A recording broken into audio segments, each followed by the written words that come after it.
Investing 101 with SmallCapPower.com. Today in the studio, Ubika Research Managing Director, Mr. Vikas Ranjan, talks about the benefit of gold in your investment portfolio and discusses his view on the prospects of the yellow metal in 2013.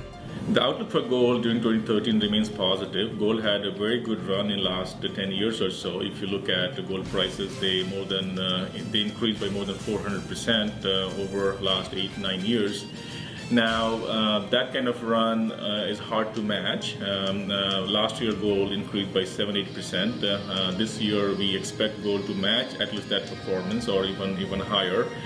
So, looking at the trends, looking at the currencies like US dollar and other major currencies and the challenges they're facing, you can see that there will still be a depreciation of those currencies, and gold normally does well when major currencies are depreciating. So we feel that gold will still do well during 2013. Are the best years behind gold as an investment?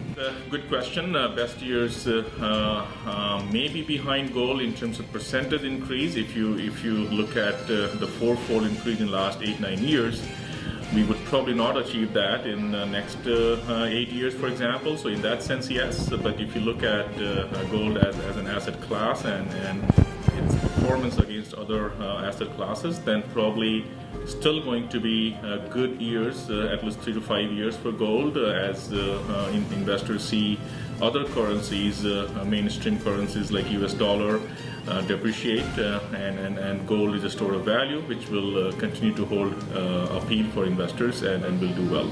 How can an investor benefit from having exposure to gold? And what are some ways to gain such exposure?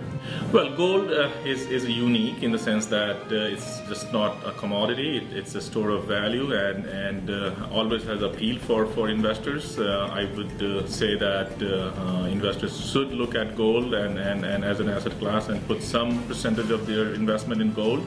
There are various ways to gain exposure to gold. You can either buy as a metal, physical gold, or you could invest in gold-related securities, gold producers, for example, junior gold stocks, or exchange-traded funds which have gold as an underlying asset. So gold ETFs are also a good way to gain exposure to gold.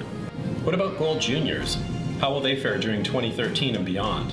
It's hard to say. Gold juniors had not so great year in the last 2 years. After 2010, when gold juniors went high and did well, last 2 years has not been that kind. And if you see, the capital markets are still very, very challenging for gold juniors. But you will always find some gold juniors who have done well and who have good projects and some good catalysts.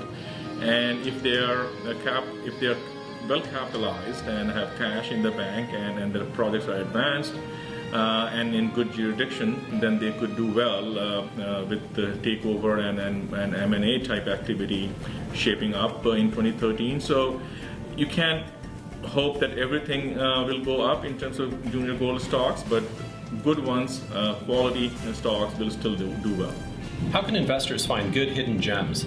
Well, it's not very easy to find high-quality junior gold stories unless you have your investment advisor, for example, suggesting you, or you could go to good places online where you could find information. One place we can suggest is SmallCapPower.com, which is the investment portal where Ubika Research provides lots of content to. And we have a Gold Junior Index where we track 50 promising junior gold companies. So that's a good place to start. And there are lots of good stories which you can watch and which you can learn from. Investing 101 with SmallCapPower.com.